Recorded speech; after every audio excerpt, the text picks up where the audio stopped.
Sigurado ka na ba? Tutuloy ko ang kaso. May laban naman ako, di ba?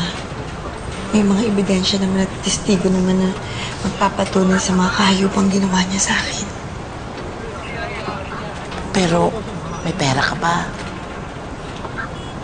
Yung huling sweldo ko, pinadala ko na sa pamilya ko. Pandagdag dun sa bahay. Tuna, pasensya ka na. Hindi kita mapapatira sa amin. Alam mo namang nangangamuhan din ako. Naintindihan kita. Tuna, abisuhan ko lang sandali yung amo ko, ha?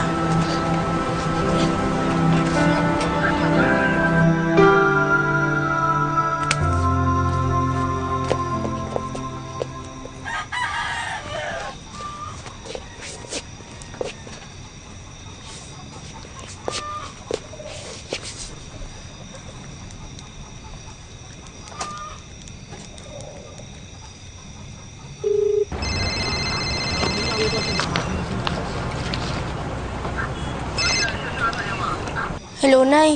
Hello, Mark. Opo. Hoy, bakit mo ginagamit yung cellphone ko? Palamukha mo? Hiniram ko lang naman po eh. Alam mo, nakikitira lang kayo dito sa bahay ko. Kung di ko lang mahal yung tatay niyo, matagal ko lang kailangan dito. Hello, Mark. Sino yung babaeng yan, Mark? Eh, kabit lang naman po kayo ni tatay eh. Sumasagot ka pa? Ha? Mark! Ano ba ito? Hello, Mark! Talagang kala! Una pa lang binabas na ako! Mark!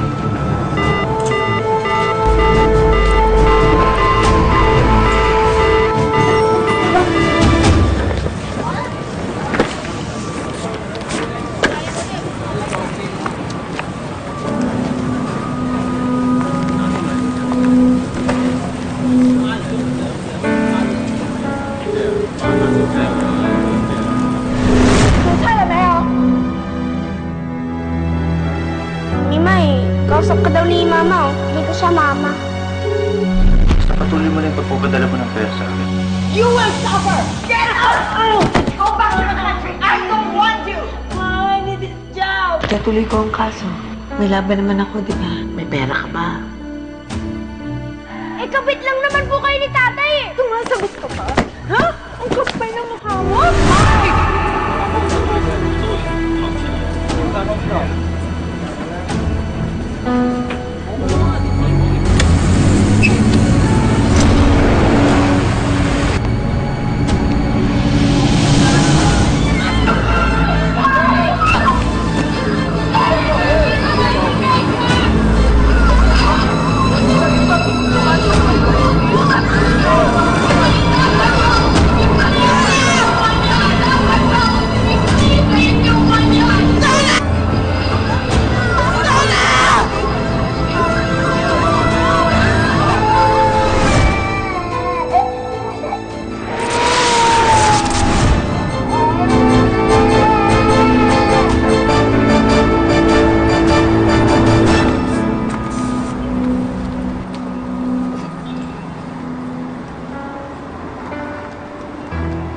Donna!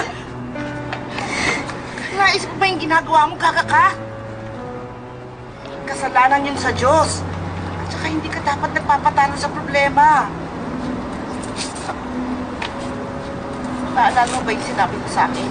Ha? Na kaya ka nandito kasi para sa pamilya mo. Paano kung namatay ka? Eh di nawala lang sa yung lahat. Uy! Uy! Huwag mo nang uulitin yan, ha? Kasi may awa ang Diyos. At saka, hindi ka niya mababayaan. Kagaya ngayon, makinig ka. Nakausap ko yung amo mo. Natakot makulong. Ang sabi niya, babayaran daw niya yung natitirang sweldo mo at saka yung danyos. Huwag ka lang daw, magkaklamo.